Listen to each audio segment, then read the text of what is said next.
వాడు ఏదో నిలబడితే డబ్బులు వస్తాయి అనుకుంటారు. కాదు, ఆ మేస్త్రి పరిధిలో ఏం చేస్తారు, రెండోసారి రిమూవ్ చేస్తారు, మంచోళ్ళని పెట్టుకుంటారు.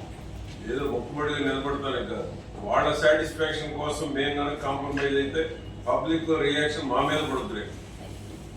మేమేదో అక్కడ పెట్టిన 10 మంది ఎంప్లాయీస్ కోసం మేము మెత్తపడ్డాం, పబ్లిక్ రియాక్షన్ మా మీద పడుతుంది.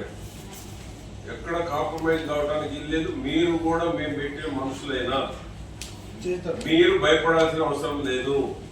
మేము పెట్టిన ఆ వార్డులో కంప్లైంట్స్ ఆ మేస్త్రిలో పరిధిలో వచ్చిందంటే ఆ మేస్త్రి ఒకసారి చూస్తాం, రెండోసారి మీరు చెప్పి తీసేయండి. మీరు మళ్ళీ మీరు భయపడవచ్చు, మేము పెట్టిన వాళ్ళు అవుట్ సోర్సింగ్ వాళ్ళు, మీరు మొహోడు పడవచ్చు, మిమ్మల్ని మా వాళ్ళు కమాండ్ చేయొచ్చు, కుదరదు. రేపు పబ్లిక్ లో మా మీద ఉంటుంది ఆ రియాక్షన్. కమిషనర్ గారు మీరు స్ట్రిక్ట్ గా మీటింగ్ పెట్టండి ఒకసారి మేస్త్రులకి. మేస్త్రులు ఏ ఏరియాలో పనిచేస్తున్నారో అక్కడ వర్కర్స్ పని చేయకపోతే మేస్త్రుల బాధ్యత, మేస్త్రుల చేత పని చేయించలేకపోతే వేరేది బాధ్యత, అల్టిమేట్ మీది బాధ్యత.